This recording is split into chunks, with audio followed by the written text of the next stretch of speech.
This is CBC Nova Scotia News. Deliveries dashed. High gas prices force Nova Scotia nonprofits to cut door-to-door services. Booze bandits. The NSLC sees an unprecedented rise of alcohol thefts. And navigating the road to retirement, helping Cape Breton seniors choose safety over the driver's seat. Keep the sunglasses handy over the next few days. Lots of sunshine on tap Thursday and again Friday. Your full forecast is coming up. Good evening. A fragile pause in the Middle East conflict has not translated to relief at the pump. The soaring gas prices have become just another affordability problem for nonprofits in Nova Scotia. As the CBC's Meg Campbell tells us, some organizations are forced to put the brakes on their delivery donation services. Lydia O'Regan fills up her car, but she's keeping the mileage to a minimum these days. She usually collects and delivers diapers for families in need, but the delivery part is stopping because of the rising fuel costs. The belt was getting tighter and tighter. And not only was it myself feeling that, but I have volunteers that would drive donations over here for me so I wouldn't have to drive. And then I had volunteers that were actually doing diaper deliveries for me as well. So they were feeling the strain. The strain is being felt across Nova Scotia since the war in Iran started at the end of February. Over at Parker Street Food and Furniture Bank, the nonprofit is also feeling the pinch. Gas prices actually have impacted us pretty much on all fronts because obviously rising gas prices includes groceries, right? Anything food-wise, includes the price of gas. So groceries going up has meant it's more costly for us as well to purchase any types of groceries that we do need to purchase. As the prices at the pump continue to spike, Parker Street is getting new delivery requests they say they just can't afford to fill. Our clients that we deliver food to, they do have to have a medical need in order to have a delivery. So everybody that we can get to come pick up, absolutely. We ask them to come pick up if they're at all available. If they have a medical need and they have a doctor's note, we will deliver. But we are getting more people asking if delivery is an option. Unfortunately, we don't allow it to be an option unless there is a medical need because we just can't afford the gas. As for O'Regan, she will continue to offer diapers from her home in Clayton Park and another location in Dartmouth. And if gas prices ever go down, she says she would think about jump-starting her delivery services. I feel like if once gas prices lower, if they ever do, fingers crossed, I might be able to gather some more volunteers to lighten that load because they won't feel the strain as much as well. And then maybe the delivery needs will decrease because people will be able to come pick them up. So it really is, it's a ripple effect. Meg Campbell, CBC News, Halifax. Some breaking news to bring you now. A fire in downtown New Glasgow is prompting an evacuation order of the area. Fire officials say the call came into Provost Street just before 3 p.m. Several fire departments are on the scene, as well as local police and EHS. Cape Breton Regional Police say a dead body has been found in the woods near where a search was underway for a missing Sydney man. Cape Breton search and rescue officials had been looking for 30-year-old Connor McDonald, who was reported missing March 26th. The search area was in the woods about 15 kilometers east of Sydney. Police say foul play is not suspected. The body has been sent to the medical examiner's office for positive identification and confirmation of the cause of death. A woman has been arrested following a suspicious death in River Ryan. 45-year-old Carrie Ann Mools faces a charge of second-degree murder. Police were called to the home on Ryan Street early Tuesday morning, where they discovered an unresponsive 47-year-old man. After paramedics arrived, the man was pronounced dead. Police say the accused and the victim knew each other and that the death was the result of a dispute. Alcohol theft from NSLC stores has increased sharply since the start of the pandemic. That includes more incidents where people steal multiple bottles of alcohol at the same time.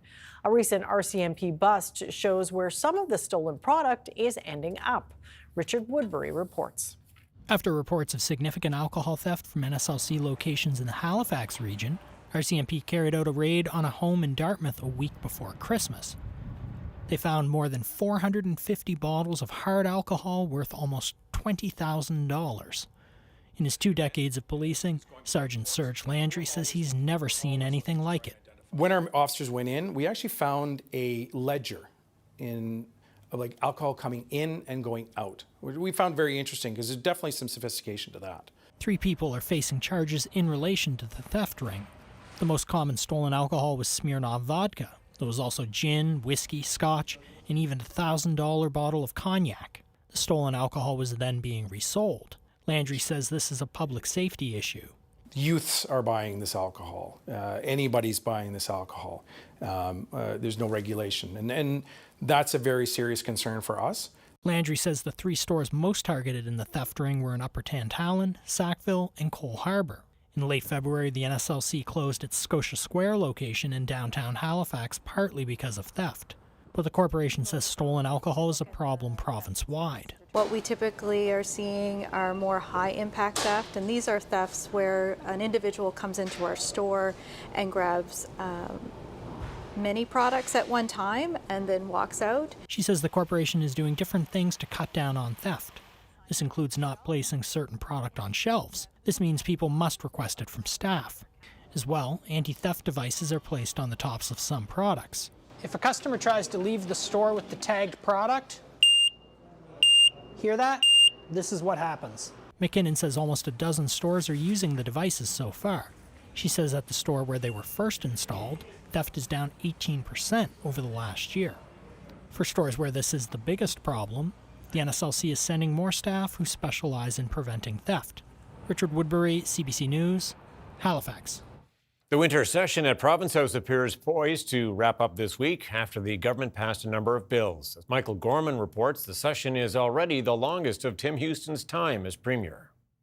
After weeks of extended debate, things got moving down here for the government Tuesday night.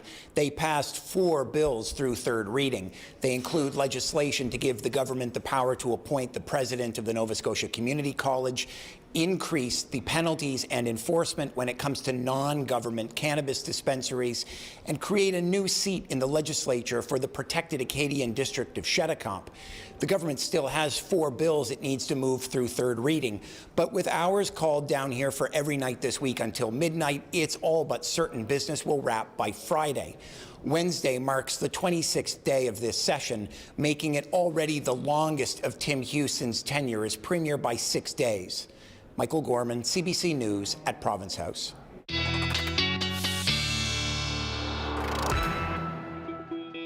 Beautiful day today. Here's Ryan Snoddon. Yes, folks in a pretty good mood today. Yeah, pep in our step after the snow last night. And yes, less snow than expected. Didn't hear any complaints coming in, though, today. And yeah, that sun obviously helping to put us into a more of a spring mood. And you know what? We've got a lot of sunshine on tap for Thursday. In fact, I'm thinking hardly a cloud in the sky for tomorrow. We're going to be seeing temperatures ranging between 6 and 10 degrees. Southerly winds, so coolest temperatures will be along the Atlantic coastline up towards northern areas. That's where we are most likely to crack the double-digit mark. Now, looking ahead, we've got another bright one and another mild one shaping up for Friday as this warm front extends well to our north, so we're into the warm sector of this system.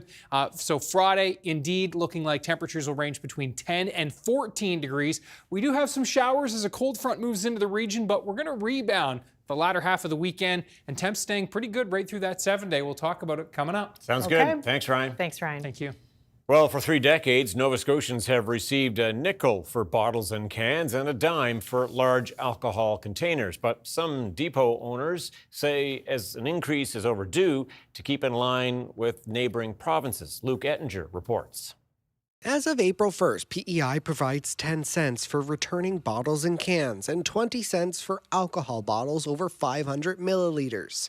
It matches a rate set by New Brunswick 2 years ago.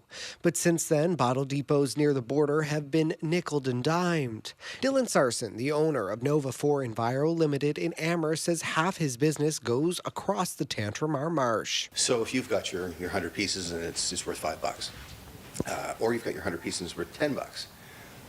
Well, it's pretty hard for me to even blame my friends, people that I know, for skipping across the border. It's a 10-minute drive and you double your money. Depots in New Brunswick are technically not allowed to accept bottles and cans from the United States or neighboring provinces. Divert Nova Scotia, which manages the program, provided a total of $100,000 to 6 depots near the border since the increase. That amount was increased to $175,000 this fiscal year. John Reed, who owns A&J's Bottle Depot in Joggin, says an increase would also incentivize recycling more. A lot of people just drive around on garbage day right now. For 5 cents a can, a lot of people are still throwing their recyclables out. The Department of Environment says an increase for refundables is not currently planned. Luke Ettinger, CBC News, Amherst. The federal government says it will spend $28 million to help with Halifax's redevelopment of the Windsor Street Exchange. The federal cash will help increase wastewater capacity in the area and allow for future development. The exchange handles about 48,000 vehicles a day, and the $180 million revamp is expected to improve traffic flow. The project is cost shared with all 3 levels of government, with the Halifax municipality paying the largest share at about $85 million. Parks Canada says the cost of fully restoring the now closed main lodge at the Celtic Lodge Golf Resort in Cape Breton is estimated at almost $70 million. According to a recent study, the federal agency says the 75-year-old hotel inside Cape Breton Highlands National Park is badly deteriorated and requires upgrades to its electrical and heating systems.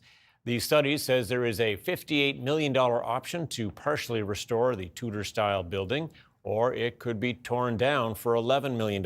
No decisions have been made. The group that wants to bring 2 captive killer whales from France to a proposed seaside refuge on Nova Scotia's eastern shore says it recently received a $3 million private donation. Last month, the U.S.-based Whale Sanctuary Project announced that it had begun clearing land at the 12-hectare site at Wine Harbor. Organizers say a large sea pen with floating nets should be completed by the second half of this year, almost 7 years after the project was first announced. The group also confirmed today that the French government has yet to decide what to do with the 2 whales, even though it had committed to making a decision by the end of March. For seniors, it can be a difficult decision to put down the car keys and stop driving for good. In Cape Breton, a police officer is speaking with seniors in his community about when to make that choice, all in an effort to keep the roadways safe. The CBC's Anna Rack has that story. It can be difficult to tell a loved senior in your life when to put down the car keys. Whether visiting family or getting groceries, driving is how they keep their independence. For John Marr, a Glace Bay local, he doesn't want to hang up his keys anytime soon. Not right now. Like maybe when I get in my 100, or maybe I'll still drive then, if I'm allowed. At Townhouse Citizen Service League in Glace Bay, Constable Gary Fraser is busting myths about when that time comes. He says there's no age in which people must retake a road test. It is only based on cognitive or physical ability. He says that for families, it can be a hard change to maneuver. So it does have an impact on the family, but if you prepare for it and have things in place, a driving plan in place, it seems to alleviate the problem a lot better. Fraser recommends getting rides from relatives or using public transit, so people that give up their license can still get around. For caretakers having the conversation, he says it's best to not make it about the person's ability or age. You could say, listen, I've noticed this. I've noticed that your car's come home with a dent in it. I've noticed you're missing a mirror. Don't make it about them. Make it about what you're observing. Karen Guthrow remembers having that conversation with her father after he got sick. She says it's hard to take away that sense of independence from him. It was hard for him. He really minded the idea of it. Like you say, cut off his freedom, keep him in the house. So the alternative was to get him a scooter and hook the oxygen up to the back of it, and he had the run on number 2. Guthrow says she now feels prepared to one day give up driving herself, and unlike her father, is open to using public transit. I'd be open to that. No problem. No problem. As long as I get where I want to go. Get out with the girls. Fraser says that by hanging up your keys when the time comes, help keeps the roads and seniors safer. Anna Rack, CBC News, Glace Bay. And there's a look through the lens of our harbor cam. Ryan is up next with a full weather forecast. We'll see you in just a few minutes.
And your full weather forecast now. Boy, it was nice to see the sun streaming in our windows today, and a little bit of heat with it as well. And a little bit of hope. Yes, for sure there was. Yeah, after that little bit of snow overnight, long gone, and off to the races with a pretty nice looking 7-day forecast. The nicest 7-day stretch we've seen so far this season, even though we've had, the 20-degree days. Right. But remember, we crashed right after that. Sure did. So this is looking a little more sustained, which is great.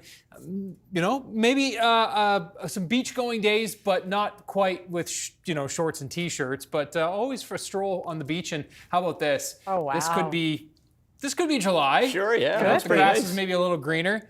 This is beautiful Lockport Beach on the South Shore. And yes, a beautiful evening there, no doubt about that. Thanks to our friends at Nova Scotia Webcams for this great shot. Yeah, in Lockport and along that South Shore right now, temperatures, first year highs were around 7 degrees. Backrow did get to 9 today. Shuttacamp, 0 with an onshore wind there. Temperatures tough to warm up when the wind is off the water. And you can see the temperatures there right now, -1 in Shuttacamp. And actually, we've actually had a little bit of a temperature bump here since the afternoon temps. Shelburne's up to 9 right now. Western Head is at 7. And as we look at temperatures across the province, for the most part in those mid-single digits, a little cooler towards the north and east. And yes, that northerly wind has been persistent and will continue into this evening before easing overnight. High pressure area moving in, and we've got this next low, which is getting set to track in from the west. And we are going to be looking at that southerly flow starting to move in, and that will help to bump our temperatures up even further into Friday.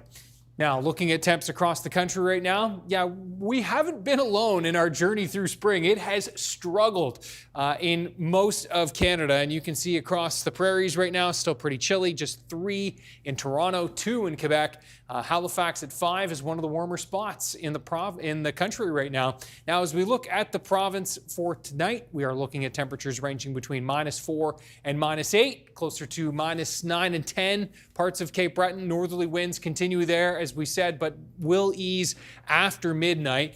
Hardly a cloud in the sky. Great night for stargazing tonight. As we move into tomorrow, we are going to be seeing lots of sunshine, southerly winds on tap for tomorrow. So the coolest temperatures will be in those onshore winds. As I said earlier, if you're along the Atlantic coastline, that's where that sea breeze will be coolest. Not a strong wind tomorrow, but enough that it will have an influence. For tomorrow, temperatures will range from near 3 degrees in those southerly winds for places like St. Peter's, Richmond County, to as mild as 6, 7, and 8 degrees for places like Sydney and northern Cape Breton. Double-digit potential Antigonish County, cooler Guysborough County in those onshore winds. Across the Northumberland shore tomorrow, we'll see the potential for some double digits here. In and around Cobequid Bay will range between around 7 to 10 degrees. Similar story for inland areas in the metro area. Wouldn't be surprised if we do see some 9s, 10s, but forecast high, 8 degrees. Windsor across to Enfield, places like Fall River. Halifax, likely 6 degrees, bit cooler right in those onshore winds. If you're going to head to Peggy's tomorrow down to Lunenburg, temperatures will be closer to 5. If you're looking at the valley for tomorrow, if you're there, definitely good double-digit potential. Annapolis Royal back through Greenwood, even Kentville will likely be pretty close. And then for Friday, a better potential for double digits with temperatures in the 12 to 14 range for inland and away from this onshore flow. Temperatures high single, low double digits closer to the Atlantic coastline. We've got the front coming in for Friday late day. That'll increase our clouds. Showers moving in for Friday night into Saturday morning and lingering into Saturday afternoon and even Saturday evening, a chance for a shower hanging out. We'll be looking at the cooler air behind that front to bring our temperatures back down to the freezing mark on Sunday morning, but we're recovering back into the high single digits by Sunday afternoon and a sun cloud mix. This is looking like a pretty solid day and the pick of the weekend, no question. Showers on tap Monday, and it does look like another warm push coming Tuesday and possibly even warmer than this, or at least equally warm for Friday of next week as well. Sounds sounding so good, really isn't it? good. We're making some strides. You bet. Okay, thanks so much, Ryan. Thank you. Thanks, Ryan.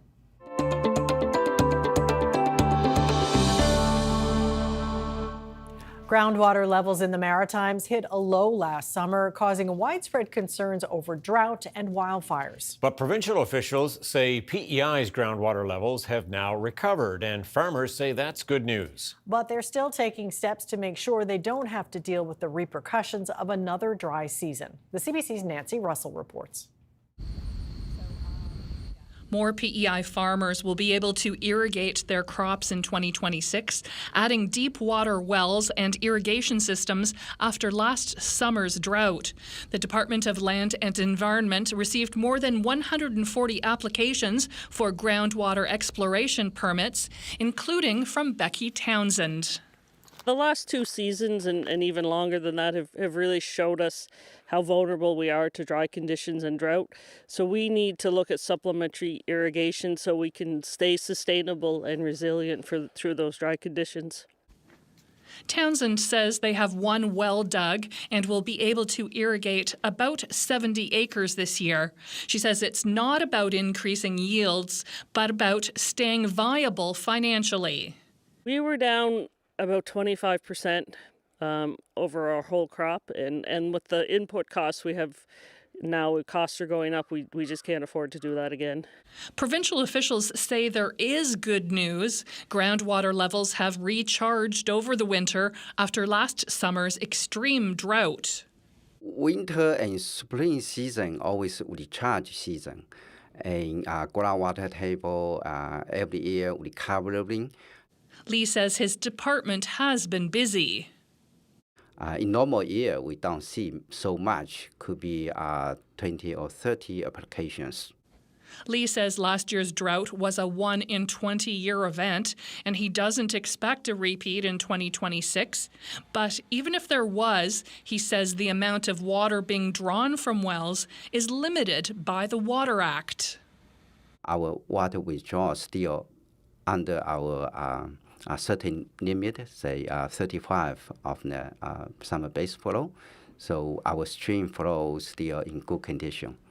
But a growing number of PEI farmers say they don't want to take the chance of another drought year like 2025. So we're really hoping to dip our toes into this irrigation, and like I said, we'll have 70 acres ready to go this year, and a lot of learning still involved. A learning curve that more PEI farmers say they will be taking in the years ahead.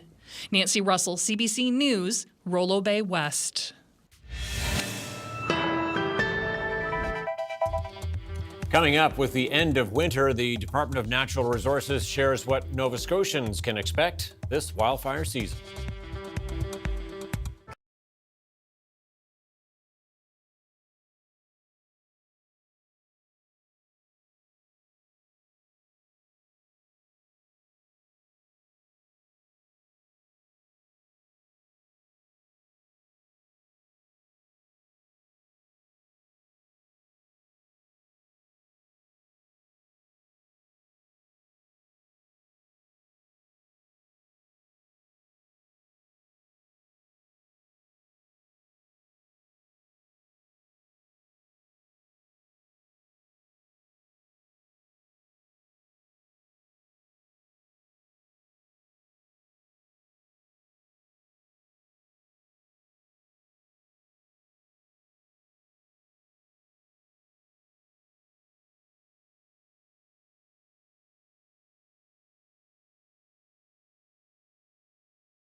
There's a lot of concern about preventing a repeat of last year's wildfire season in Nova Scotia. So after some significant snowfalls this winter and an average damp spring, how are things looking? Scott Tingley is with the Nova Scotia Department of Natural Resources, a familiar face to viewers over the last couple of years with forest fires in this province. Mr. Tingley, when you look at the conditions out there right now as they stand, what are you seeing? We're seeing us come out of a fairly favorable winter in terms of precipitation, snow, and rain. So what we're considering this a relatively normal kind of spring startup. So it's not particularly dry, and it's not overly saturated. It's kind of a normal spring startup in terms of forest and fire conditions. It really was remarkable the last 2 or 3 years with the drought conditions that we've been seeing in the province here. I'm curious what you know about after a drought period like we have had, how long it might take to typically return to more normal conditions vis-a-vis the dryness of the woods and the ground around the province. Yeah, coming out of a fall like we had last year, it's a significant rain amount that we need, and we've been kind of hearing figures of we needed 200 to 300 millimeters, at least to kind of reset,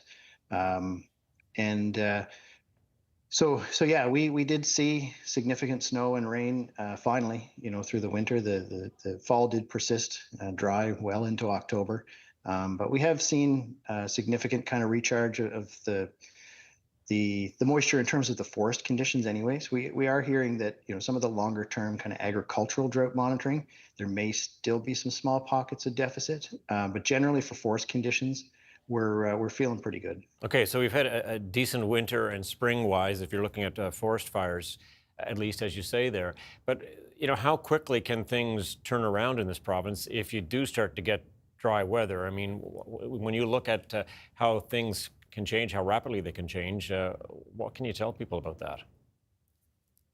Well, in terms of conditions we saw last year, that takes weeks and weeks of prolonged drought and no rain to get back to that point. That was a very extraordinary situation. So that would take a very long time to kind of get back to that state. But we always want people to be cautious. This is the time of year heading into April and May. Typically in Nova Scotia, historically, we get most of our fires in this spring period before the grass and the trees have greened up and the grass is brown and dry. That the grass and some of those finer fuels, the smaller things that can ignite, they really only take not even a full day in good drying conditions. So if the temperature is up, wind is up, humidity is low, we can start to see fires starting to ignite and spread in the grass. But the forest itself will take a little longer, and like I said, to get back to conditions we saw last fall, we'll have to see weeks and weeks and really even months of drying before we see those kind of conditions again. You mentioned agriculture there. In PEI, I know they are reporting that groundwater levels have recovered such that farmers can plan to irrigate crops this season with the deep water wells and so on. When you're looking at forest fire season in Nova Scotia, how much does groundwater level enter into your planning?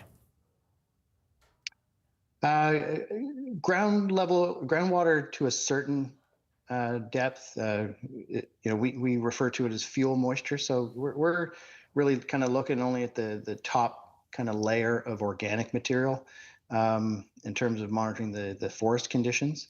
But it's certainly something we keep an ear to. If we're hearing that terms of agricultural drought are increasing, that's obviously a signal that things are drying generally.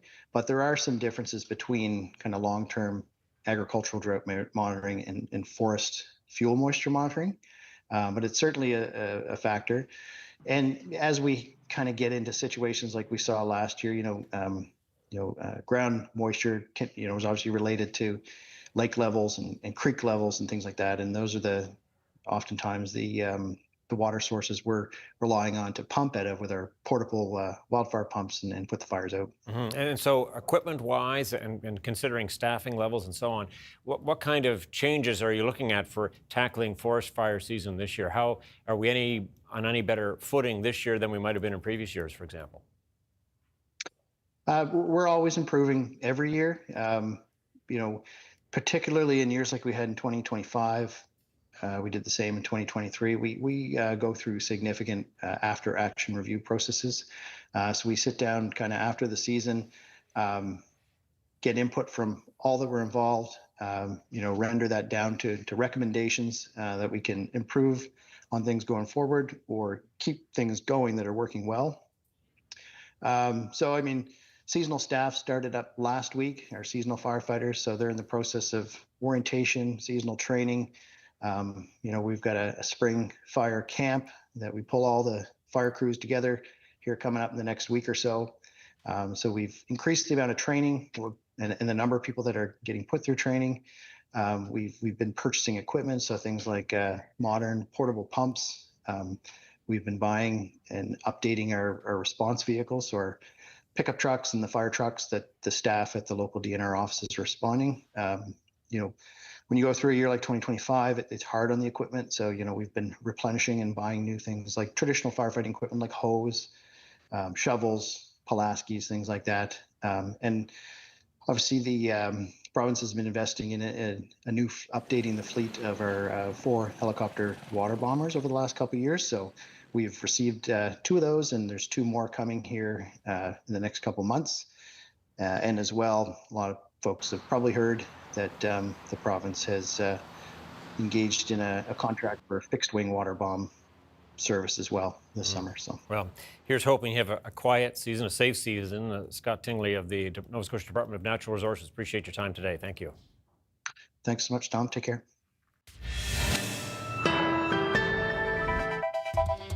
Coming up, after more than 5 weeks of intense attacks, an 11th hour agreement to pause the fighting in Iran.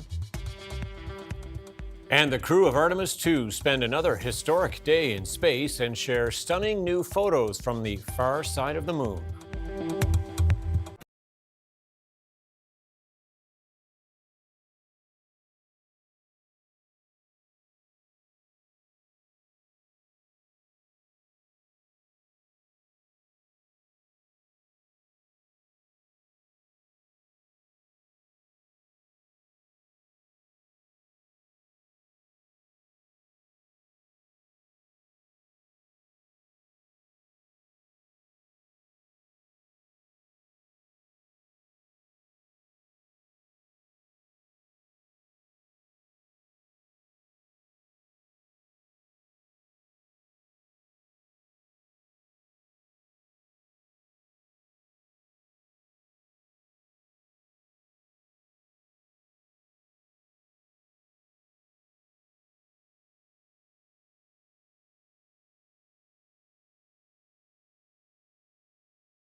Welcome back. The U.S. and Iran have agreed to a ceasefire. But less than 1 day after the agreement was struck, there are conflicting reports over the actual terms of the deal. And there's no sign that the hostilities are over. Cameron McIntosh reports.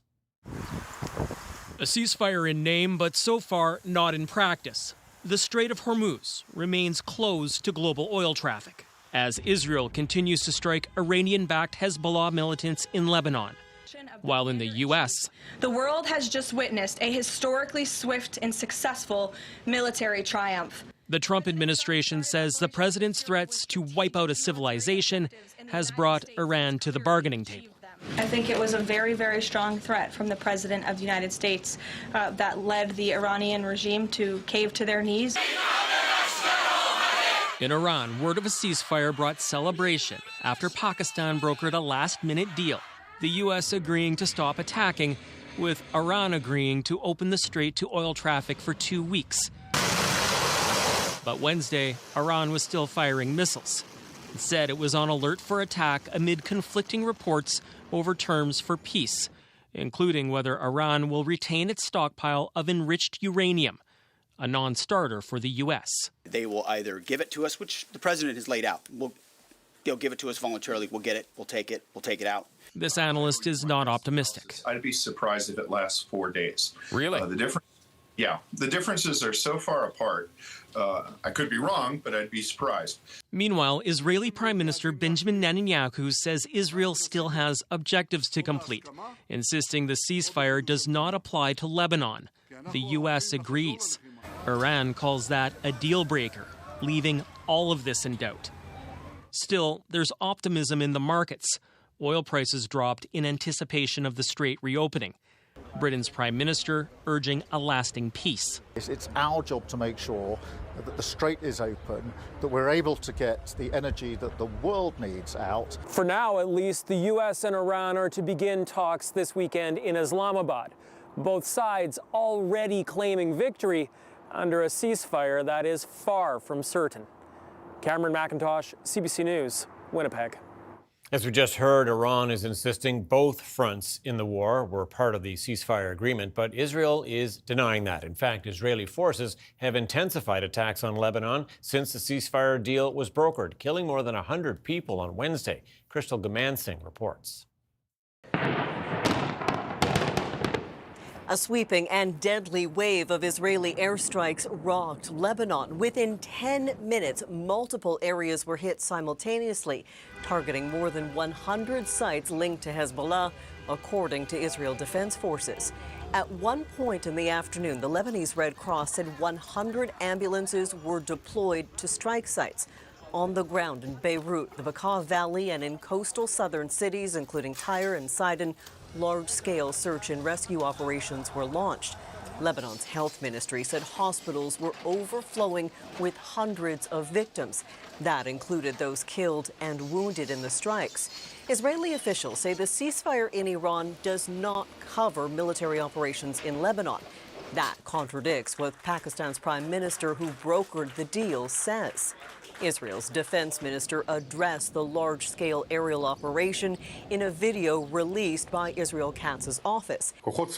In it, he said it was kept as a separate front in order to change the reality in Lebanon, removing the threat posed by Hezbollah to northern communities, saying the IDF will continue to operate vigorously against Hezbollah. Lebanon was dragged into another conflict with Israel after Hezbollah fired on Israel last month in retaliation for the war in Iran. In a statement, Lebanon's Prime Minister Joseph Aoun called for continued efforts to ensure lasting and stable peace, a negotiated peace, he said, that should include Lebanon. Crystal Gamansing, CBC News, London. Another member of parliament has crossed the floor to join the federal Liberals. Marilyn Gladue left the Conservative caucus, claiming her decision will benefit constituents in her riding in southwestern Ontario. Prime Minister Mark Carney sang her praises in his welcome. Very much looking forward to working with Marilyn. She brings tremendous experience as an engineer, a very long international business career, dedicated to the people of Sarnia. She's spent her whole career there, and of course a lot of experience as a politician. Gladue has represented the riding in Sarnia-Lambton area since 2015. She is the 5th opposition MP to join the Liberal caucus since November. The federal Liberals are now just 1 seat shy of a majority government. 3 by-elections are set to be held on Monday. The federal government is considering new restrictions on sports betting ads. Since Ottawa lifted the ban on sports gambling 5 years ago, the number of people seeking help for related mental health issues has skyrocketed. Even the MP who pushed for sports betting says the implementation has been, quote, deplorable. Kate McKenna reports. I once had an 8-leg parlay, an octopus. Nowadays, sports betting ads are unavoidable. The team came out high. And the architect of the bill that lifted Canada's ban on single-event sports betting isn't happy with how it's going. It's deplorable the way that some of the provinces have actually implemented it. I don't have regrets, but I mean, I definitely have, like I can tell you, is it just like it's sad to see some of the repercussions that we can still avoid them too. The story isn't done. Former NDP MP Brian Massey pushed for decriminalization for 20 years, helping pass the bill that made it law. I therefore declare the motion carried.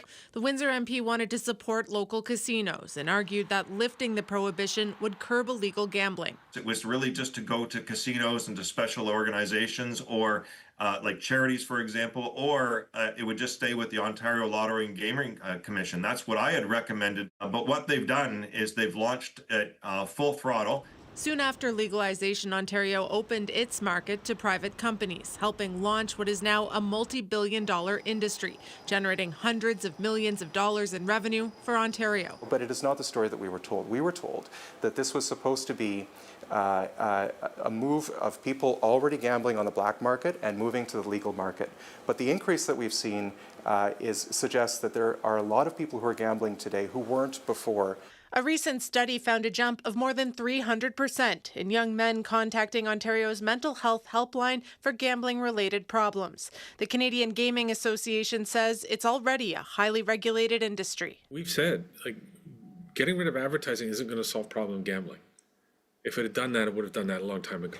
The House of Commons is studying a bill that seeks to create national rules for sports gambling ads, sponsored by this Ontario senator. Ordinary Canadians that reach out to me are desperate. How do we get this back in a little bit? How do we pull the reins in? They say Canada made a bet on sports gambling, and right now too many Canadians are losing.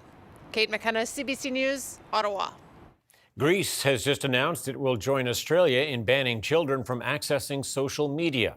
Greece's Prime Minister said today the ban will start on January the 1st next year. It will block access to social media platforms for children under 15.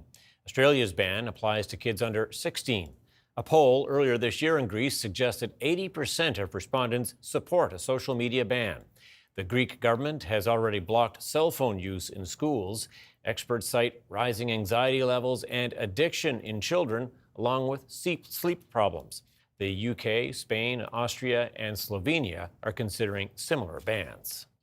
Air Canada is testing out a new and hopefully faster way to deal with unhappy customers. Faced with a huge backlog of compensation claims to go through, the airline has tapped a third-party arbitrator to help. Philippe de Montigny has the details. For customers seeking compensation for things like delays or cancellations, the wait with the Canadian Transportation Agency can be lengthy, currently up to 3 years. It's painstaking because, I don't know, I think they probably get rejected outright as a matter of course, and then, it's a waiting game. To speed up the process, Air Canada is testing out a new arbitration process using an independent third party. For about 500 customers, the arbitrator will have up to 90 days to rule on each case. The results would be non-binding for the passengers. Whatever decision emanates from the arbitration, we will be bound by it, Air Canada, but they will not be bound by it. If they wish to pursue their claim before the CTA after the arbitral decision, they can do that. Despite the CTA hiring more workers, the airline's watchdog has a backlog of roughly 96,000 complaints. It's a pretty expedited way of getting a resolution for the passenger. I personally have never had a problem. But if I did, I would not be happy about having to wait 2 or 3 years. So good for Air Canada then. The airline hired the Canadian Aviation Dispute Resolution. Its parent company, the CDRL Group, is based out of the UK and operates across Europe. Experts are concerned about Air Canada's choice. We need some sort of independent oversight, hopefully government oversight, to make sure that if the carriers are paying for this, that they're not winning all of the cases. That would be one huge red flag. Air Canada plans to share the results of its pilot project with the federal government this summer, and then it'll be up to Ottawa to decide whether or not it wants to set up and fund its own arbitration system. Philippe Demoncy, CBC News, Mississauga. The astronauts of Artemis II mission remain busy at work, running through tests and procedures ahead of their return to Earth that's scheduled for Friday. Ahead of that, researchers are already buzzing over the incredible photos they've sent back from the far side of the moon. Karen Pauls reports. Earth setting behind the moon, craters never before seen by human eyes, a rare solar eclipse, stunning images sent back from Artemis II. Now those great pictures are coming down, and wow, I mean, they are incredible. Fragile and interconnected, we copy. After a busy lunar flyby day, the astronauts got some downtime, but still made more history. Integrity, this is the International Space Station. How do you hear? The first ship-to-ship communications between a spacecraft and the International Space Station. So we have a view of you right now, and it is making us so excited. There were some technical questions, but also more banal ones. We want to know, what are you eating? So I had spicy green beans for lunch. I had a mango salad this morning. The communication, an important test for future spaceflight endeavors. When you're on the highway and there's the little rest spot that you can pull over and, you know, charge your phone or get a drink or go to the bathroom, we're going to need that in space too. The astronauts also debriefed scientists about their observations on the far side of the moon. I was able to see into the crater wall on the east side, and the shadowing there was actually neat, so I could see layers of shadow. Orion has now left the lunar sphere of influence, which means Earth's gravity is stronger than the moon's, turning attention to re-entry. We still have to ensure that Reed, Victor, Christina, and Jeremy return home safely on Friday evening, so we're pretty focused on that. NASA says the weather is favorable for re-entry at this point, but they are monitoring for rain, which can interfere with communications and visibility and pose a safety risk. Karen Pauls, CBC News, Winnipeg. Canada's main stock index was up more than 380 points in early afternoon trading. American markets made major gains as well as the price of oil dropped below $95 US per barrel after Iran and the United States agreed to a 2-week ceasefire. Here, a look at the numbers as we head to break.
All right, picture time on the show here. Get ready for it. Where are we headed? We're heading to Falls Lake. We've been there before, and I'm sure we'll be back again. Interesting, though, that with this picture, have a look. It's quite a spring pic indeed. A little bit of signs of spring, but also winter hanging on. And it is interesting. Yeah, Ray with this pic noting that the ice is still hanging on, and I was surprised even around the metro area this weekend touring around to see how many lakes still have a little bit of ice hanging on. Takes some time for sure, but we're getting there. We're getting there. The ice is starting to break up. Have a look at the temperatures for tomorrow. This will certainly help things with temperatures ranging between 6 and 10 degrees. Southerly winds 10 to 20. And so coolest temps will be in the onshore winds will likely be even a little bit cooler if you're standing right on the beach, but 10 degrees for inland areas, likely the valley and the North Shore and the Truro area.